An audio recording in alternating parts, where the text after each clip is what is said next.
primary elections are being held in 3 states today. Natalie Brand has more on the races in Florida, New York, and Oklahoma. As voters and candidates head to the polls in Florida, Democratic gubernatorial hopefuls say the stakes couldn't be higher. The entire country is going to be watching, all eyes on Florida. This election will determine who gets to take on Ron DeSantis. Former Republican Florida governor turned Democratic Congressman Charlie Crist and State Agricultural Commissioner Nikki Fried are considered the frontrunners in a primary race that will determine who takes on incumbent Governor Ron DeSantis. He's running unopposed on the GOP side. Considered a top Republican contender for the 2024 presidential race, DeSantis has pushed education as a major issue in recent local and national appearances. Floridians want our school system to be about educating kids, not indoctrinating kids. While his Democratic rivals have made abortion rights a key issue heading into November. A woman's right to choose is on the ballot. We've got strength not only in younger vote, but of course women vote. In New York, redistricting has pitted 2 top Democrats and longtime congressional colleagues against each other.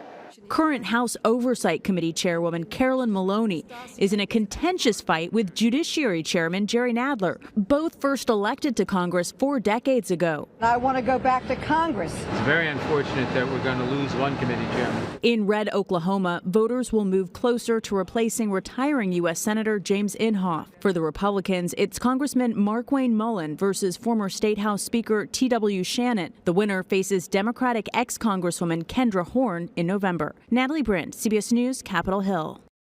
For more on the primaries in New York and Florida, Marcia Kramer and Jim DeFede join us now. Marcia is the chief political correspondent for CBS New York, and Jim is an investigative reporter for our CBS station in Miami. Thanks so much to both of you for joining us. Marcia, I want to start off with you. This is the second set of primaries in New York this summer because of a court's ruling. How do voters feel about that, and how is turnout in today's races?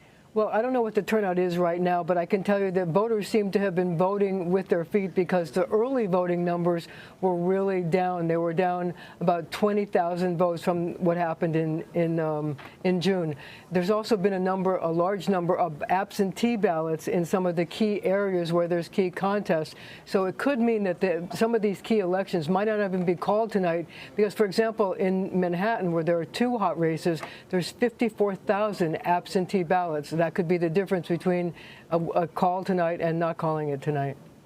Jim, 2 Democrats are facing off in the gubernatorial primary today. How might they match up against Governor Ron DeSantis in the general? Yeah, that's the interesting question. It's almost like tonight, whoever wins, be careful what you wish for, because you come out of this election and have to run a sprint of less than 80 days to run against Ron DeSantis, who has more than $130 million in the bank. That is, he is going to just do a massive air war against whichever Democrat comes out of this race. We're already beginning to see it.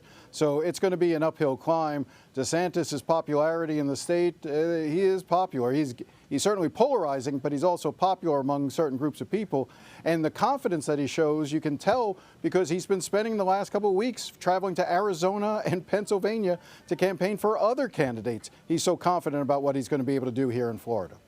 And Marcia, I know there's a lot of attention on the races throughout the city, but how much is abortion a driving issue for voters in the primary, particularly upstate?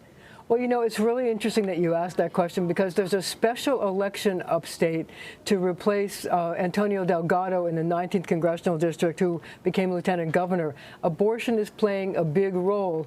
The Democrat, obviously, is trying to ride that to victory, but the Republican, Mark Molinaro, is trying to forget about social issues, not mention them, and try to talk about pocketbook and public safety issues.